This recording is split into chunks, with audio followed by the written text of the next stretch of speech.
નમસ્કાર વિદ્યાર્થી મિત્રો, ધોરણ 7 વિષય ગણિતની અંદર ચેપ્ટર નંબર 10 પ્રાયોગિક ભૂમિતિ, એમાં છેલ્લે આપણે 10 સ્વાધ્યાય 10.2 સુધીની રચનાઓ જોઈ હતી. ત્યાર પછી જોઈએ સ્વાધ્યાય 10.3 ની અંદર દાખલા નંબર 1 જોઈએ. તો દાખલા નંબર 1, ડી બરાબર 5 સેમી, ડીએફ બરાબર 3 સેમી અને માપ ખૂણો ઈડીએફ બરાબર 90 હોય તેવો ત્રિકોણ DEF રચો. એક ખૂણો કેવો કીધો છે? 90 નો.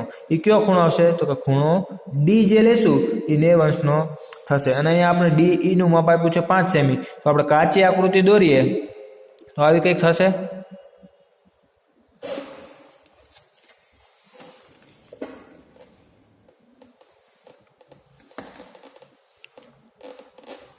અને આપણે નામ આપી દઈએ ડી અને અહીંયા આપી દઈએ ઈ. કાચી આકૃતિ દોરું છું. હવે ડી ખૂણો કેવો કરવાનો છે? 90 નો. એટલે અહીંયા 90 નો થાય તો આમ સીધી લીટી હશે. ત્યાર પછી આને આપણે જોડી દઈશું. તો અહીંયા આપણે ડીઈ, તો અહીંયા નામ આવશે એફ. હવે જોઈએ માપ. તો ડી નું માપ 5, તો અહીંયા 5 સેમી. પછી DF 3, તો અહીંયા 3 સેમી. આ માપ આપણને આપેલું નથી. આ માપ આપણને 3 સેમી આપેલું છે. તો આની રચના કેવી રીતના કરવાની તો જોઈએ. પહેલા તો આપણે શું કરશું કે અહીંયા DE 5 સેમી દોરશું. તો પહેલા DE 5 સેમી દોરીએ, અથવા તો પહેલા એક રેખા દોરી નાખીએ.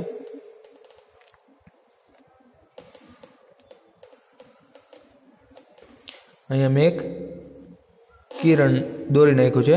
અહીંયા આપણે નામ આપશું ડી. હવે ડી કેટલું થશે? 5 સેમી. તો એક 5 સેમીનો આપણે ચાપ મારશું. તો 5 ઉપર રાખી અને એક ચાપ મારીએ. D 5 semi. તો અહીંથી ડી થી લઈને એક 5 સેમીનો ચાપ મારું છું. ઈ જ્યાં છે એને આપણે નામ શું આપશું? તો કે ઈ. એનું નામ આપી દઈએ ઈ. હવે ડી કેટલો બનાવવાનો છે? 90 નો. તો એ 90 નો છે એ આપણે પરિકરથી જ બનાવવાનો છે. તો એ કેવી રીતના બનશે તો જોઈએ. તો પહેલા આપણે કોઈ પણ ત્રિજ્યા લેશું પરિકરની અંદર. ધારો કે હું આટલી ત્રિજ્યા લઉં છું, એને ડી ઉપર રાખી અને એક ચાપ મારશું પહેલા.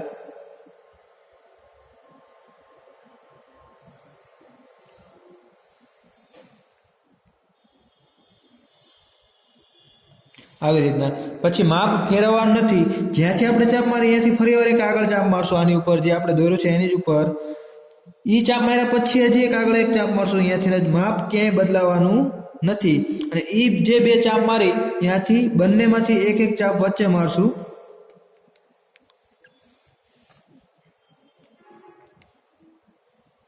અને ઈ જ્યાં છેદે છે ત્યાંથી આપણે કિરણ દોરશું.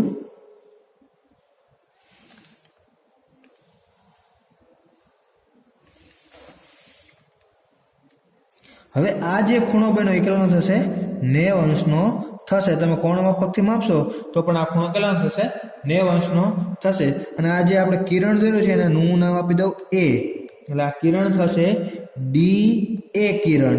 હવે શું કરવાનું છે તો કે ડી થી એફ નું માપ કેટલું છે? 3 સેમી. તો આપણે 3 સેમીની ચાપ લેશું પરિકરની અંદર.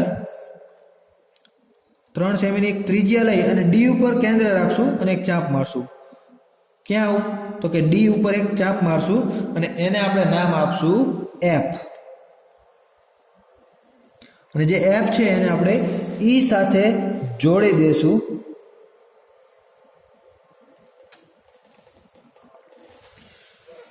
તો અહીંયા આપણે કેટલું લીધું? 5 સેમી. અહીંયા આપણે ચાપ કેટલાને મારીએ? તો કે 3 સેમી. એ લખી નાખીએ. તો આ જે ત્રિકોણ છે એ આપણા માગ્યા મુજબનો ત્રિકોણ આપણને મળે છે. એટલે કે જે રચના કરવાની કીધી છે એ રચના અહીંયા તૈયાર થાય છે. આ જે છે એ કઈ આકૃતિ? તો કે કાચી આકૃતિ થશે. અને આ છે એ પાકી આકૃતિ. હવે એના રચનાના મુદ્દા લખશું. તો રચનાના મુદ્દા આપણે જેમ દોરતા ગયા એ રીતના જ લખશું.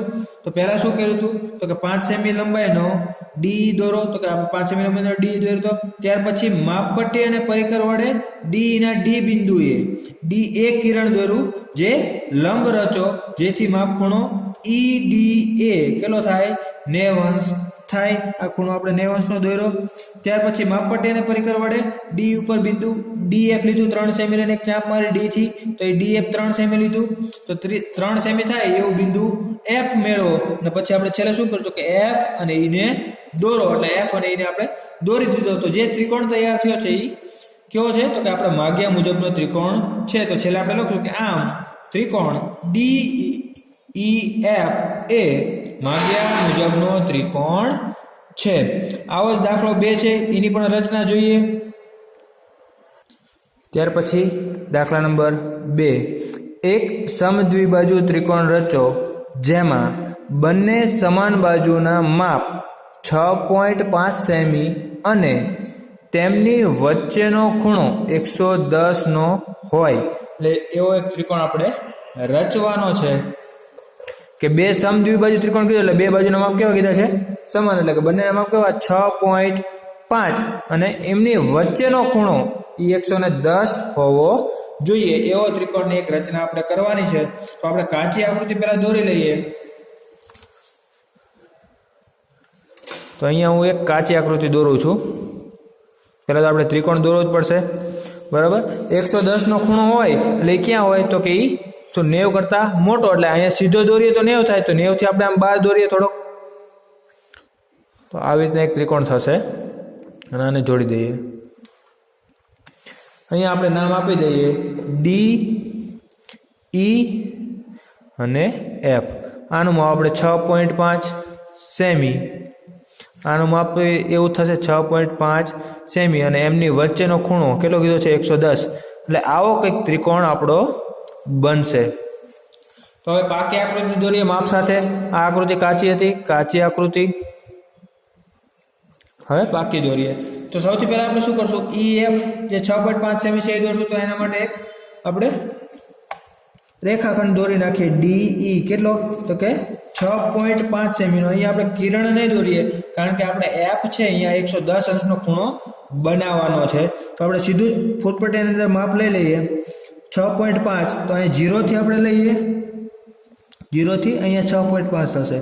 તો અહીંથી 0 સુધીનું માપ આટલું માપ થશે. અહીંયા આપણે નામ આપી દઈએ E અને અહીંયા આપણે નામ આપી દઈએ F. 6.5 સેમી. હવે 110 નું માપ, વિદ્યાર્થી મિત્રો મારી પાસે કોણ માપક નથી, પણ તમે કોણ માપકની મદદથી અહીંયા સીધું કોણ માપક રાખી અને 110 જ્યાં મળે ત્યાં તમારે એક કિરણ દોરવાનું છે. કોણ માપકમાં માપ લઈ અને 110 સેમીનું એક કિરણ દોરવાનું છે. આવી રીતના અહીંયા 110 થાય એવી રીતના. એટલે અહીંયા ખૂણાનું માપ હું લખી નાખું છું 110, કારણ કે આ જે છે એ પરિકરથી થશે નહીં. તો 110 સેમીનું આપણે ખૂણો દોરી નાખ્યો. ત્યાર પછી અહીંયા એક 6.5 સેમીની F થી રાખી અને 6.5 સેમીની આની ઉપર એક આપણે ચાપ મારશું. તો એ 6.5 સેમીનું આમાં માપ લઈએ ફૂલપટ્ટીની અંદર 6.5 એ ત્રિજ્યા લઈ અને પછી F ઉપર રાખી અને એક આપણે ચાપ મારશું કિરણ F ઉપર. E જ્યાં છેદે એને આપણે નામ આપશું D. અને આ જે કિરણ દોર્યું F, તો અહીંયા આપણે કિરણ નામ આપી FX અને આ જે ચાપ મારી એને આપણે નામ આપ્યું D. હવે D ને E સાથે આપણે જોડી દઈએ. D ને F સાથે આપણે E સાથે જોડી દીધો. તો આ માપ કેટલું થઈ ગયું 6.5 સેમી. હવે જો આપણે જે કાચી આકૃતિ દોરી હતી એવી રીતે આપણે ત્રિકોણ મળી જાય છે કે જે બે બાજુ સમાન છે અને એનો વચ્ચેનો ખૂણો 110 અંશનો છે. તો આ છે એ માગ્યા મુજબનો ત્રિકોણ થશે.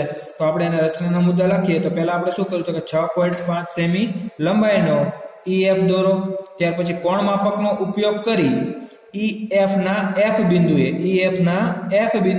110 અંશના માપનો ખૂણો બનાવતું કિરણ FX રચો, એટલે આપણે FX રચ્યું. ત્યાર પછી માપપટ્ટી અને પરિકર વડે FX ઉપર બિંદુ D એવું મેળવો કે જેથી FD બરાબર 6.5 સેમી થાય. તો આપણે શું કરવું, F થી 6.5 સેમી ત્રિજ્યા લઈ અને FX કિરણ ઉપર એક 6.5 સેમીની ચાપ મારી હતી અને અહીંયા આપણે બિંદુનું નામ આપ્યું D. ત્યાર પછી E અને D ને દોરો, એટલે E અને D ને આપણે દોરો. તો આમ ત્રિકોણ DEF એ માગ્યા મુજબનો ત્રિકોણ છે. આ રચનાના જે મુદ્દાઓ છે એ તમારી રીતે જેમ દોરતા જાવ એવી રીતના પણ તમે લખી શકો કે EF 6.5 સેમીનું દોરો. ત્યાર પછી F ને કેન્દ્ર રાખી અને FX કિરણ એવું રચો કે જેથી E ખૂણો 110 અંશનો થાય.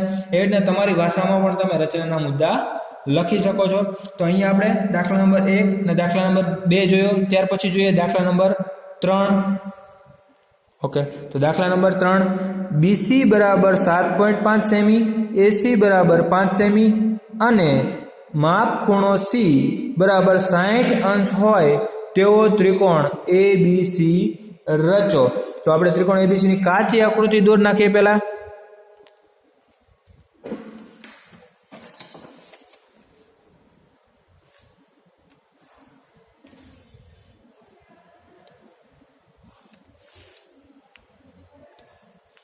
આપણે નામ આપી દઈએ A, B અને C, કારણ કે અહીંયા 60 છે એટલે આમ અંદર જ આવશે, એટલે આ ખૂણો 60. પછી માપ કોને આપ્યા તો કે BC નું 7.5, તો આનું માપ આપણે લખી નાખીએ 7.5 સેમી. ના AC નું માપ આપણે આપ્યું છે 5 સેમી. તો હવે આપણે પહેલા શું કરશું તો કે પાયો દોરશું BC. એના માટે એક કિરણ દોરી નાખીએ. પહેલા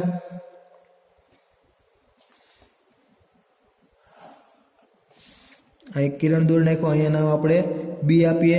ત્યાર પછી શું કરશું તો કે પરિકર વડે 7.5 સેમીની ત્રિજ્યા લેશું.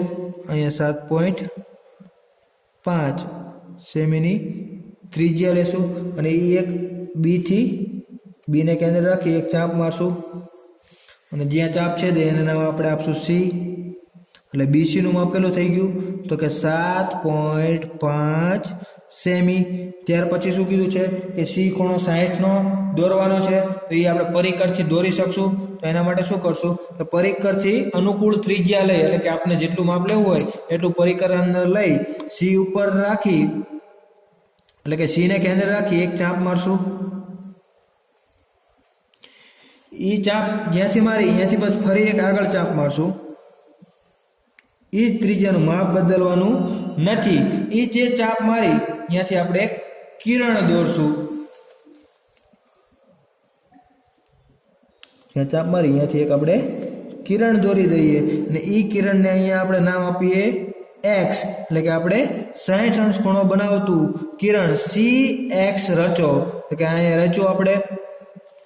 હવે શું કરશું, આપણને આ માપ આપ્યું છે 5 સેમી, તો શું કરશું CX ઉપર 5 સેમી એક ચાપ મારશું અને જ્યાં છે ત્યાં આપણે નામ આપશું A. તો એ માપ કેટલું લેવાનું છે તો કે 5 સેમી.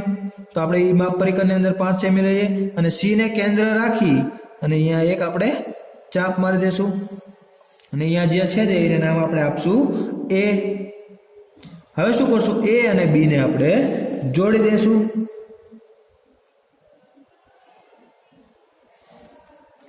અને આ આપણે માપ કેટલું લીધું 5 સેમી. તો આ જે ત્રિકોણ તૈયાર થયો એ આપણો માગ્યા મુજબનો ત્રિકોણ છે. તો આપણે હવે એના રચનાના મુદ્દા લખીએ કે રચનાના મુદ્દા પહેલા શું કર્યું તો કે 7.5 સેમી લંબાઈનો રેખાખંડ BC દોરો. ત્યાર પછી રેખાખંડ BC ના C બિંદુએ માપપટ્ટી અને પરિકર વડે 60 ના માપનો ખૂણો બનાવતું કિરણ CX રચો. જે આપણે અહીંયા 60 નો ખૂણો બનાવતું કિરણ CX રચ્યું. ત્યાર પછી શું કર્યું હતું તો કે માપપટ્ટી અને પરિકર વડે CX ઉપર બિંદુ A એવું મેળવો કે જેથી C એ 5 સેમી થાય. તો આપણે શું કર્યું કે C ને કેન્દ્ર રાખી અને 5 સેમી ત્રિજ્યા લઈ અને CX ઉપર એક ચાપ મારી અને એ જ્યાં છે એને આપણે શું આપ્યું હતું A.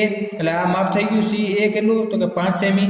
ત્યાર પછી શું કર્યું કે આ ચાપ છે અહીંયાથી A અને B ને દોરો, એટલે કે રેખાખંડ દોરો. તો કે AB રેખાખંડ દોરો, જે આપણો માગ્યા મુજબનો ત્રિકોણ તૈયાર થશે. તો છેલ્લે લખવાનું કે આમ ત્રિકોણ ABC એ માગ્યા મુજબનો ત્રિકોણ છે.